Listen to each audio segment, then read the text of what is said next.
Teniendo en cuenta el objeto sobre el cual se ejerce el dominio, la propiedad podrá ser susceptible de diversas clasificaciones. La propiedad intelectual.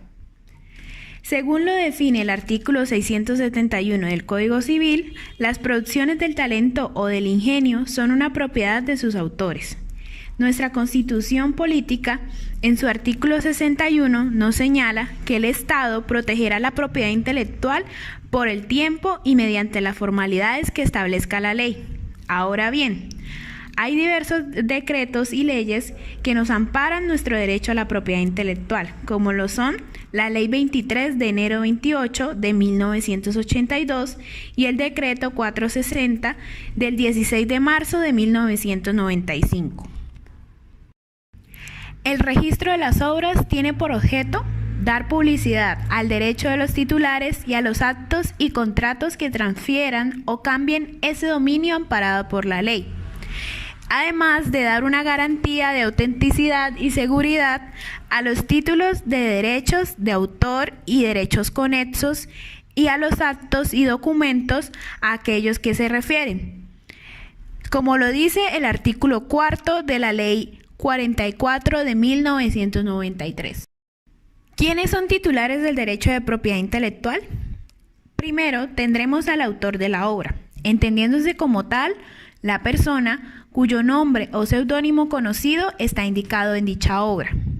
En segundo lugar, sus causavientes, singulares o universales, entendiéndose estos como las personas físicas o jurídicas que han sucedido o sustituido a otra. Ahora bien, por último, tendremos el que con permiso del autor o de sus causavientes adopta, modifica, difunde, extracta, compendia o parodia una obra de propiedad privada.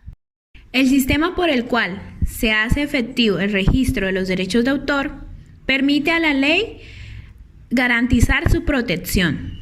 En él no está incluido el título que origina los derechos registrados por el autor, porque ese título se consagra exclusivamente en la propiedad intelectual, que para este caso es la única fuente de los derechos que se pretenden defender.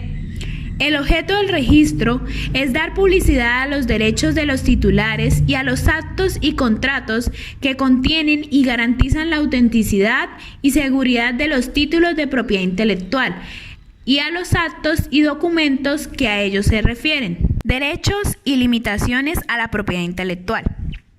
El derecho de propiedad intelectual comprenderá la facultad exclusiva de disponer de ella a título gratuito u oneroso bajo las condiciones lícitas que su libre criterio le dicte. Aprovecharlas con o sin fines de lucro por medio de la imprenta, fotografía, cine, TV, radio, etc. Hay que tener en cuenta que en el ejercicio de este derecho, sus titulares pueden enajenar total o parcialmente su derecho. Sin embargo, esta facultad solo se refiere a la enajenación del goce y reproducción de la obra, conservando sobre ella el derecho moral inalienable de control, que le permite exigir fidelidad a su texto y título original a su nombre o seudónimo y a oponerse a toda reproducción o exhibición pública de la obra adulterada, mutilada o modificada sin su conocimiento. Ahora bien, la propiedad industrial tiene su fundamento en la misma Constitución Nacional, al conceder privilegios sobre inventos útiles que se ejercen conforme a las buenas costumbres y a las leyes.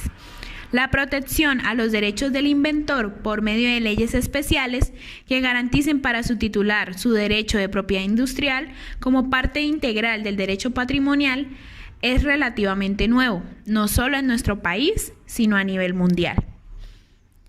En el derecho romano se confundía la propiedad industrial con la propiedad intelectual y aún con la propiedad como derecho real. Solo las personas libres podían cultivar no solo su inteligencia, sino practicar las ciencias y las artes y, en consecuencia, eran dueños de sus productos. Pero en la venta de una cosa elaborada o perteneciente a un ser libre se incluía la venta de su propio arte como propiedad industrial o intelectual, siguiendo el principio de que lo accesorio seguía lo principal. Por eso se ha dicho que en el derecho romano No se llegó a contemplar en la obra creada una entidad separada de su soporte físico. Más tarde, en la Edad Media, tampoco se llegó a tener un concepto muy preciso de la propiedad industrial, y por el contrario, se consideraba como un privilegio del ser humano dado por Dios al hombre, y en consecuencia perteneciente a toda la humanidad. Entonces, con la invención de la imprenta y especialmente con la impresión en serie de determinadas obras literarias filosóficas y religiosas, se inició, aunque de forma muy elemental, la protección a los derechos del impresor por número determinado de años, significando con ello una especie de monopolio de impresión, como pasó en Venecia, 1469. Con la Revolución Francesa y especialmente hacia los años 1700, se expidieron normas que protegieron los derechos de inventores y aseguraban un beneficio exclusivo a los autores por su trabajo intelectual. Y Francia expidió leyes sobre las patentes de invención, lo mismo que sobre los derechos de autor y especialmente a los dramaturgos. Años más tarde se reconocen en las creaciones de dibujos, marcas, etc., la propiedad los de marcas. Nuestra legislación colombiana inicia la legislación sobre la propiedad industrial, reglamentando su ejercicio, reconocimiento y extensión para el año 1925. Posteriormente, dicta la orientación y clasificación de la propiedad industrial, para luego reformar y adicionar mediante decreto la clasificación de patentes y modelos mediante la expedición de un decreto en 1998. Sin embargo, todas estas normas hacían parte del Código de Comercio y no del Estatuto Civil. Algunas disposiciones fueron derogadas al incorporarse a nuestra legislación comercial la decisión número 85 del Acuerdo de Cartagena mediante decreto, que se convierte así en el Estatuto de Derecho de Propiedad Industrial.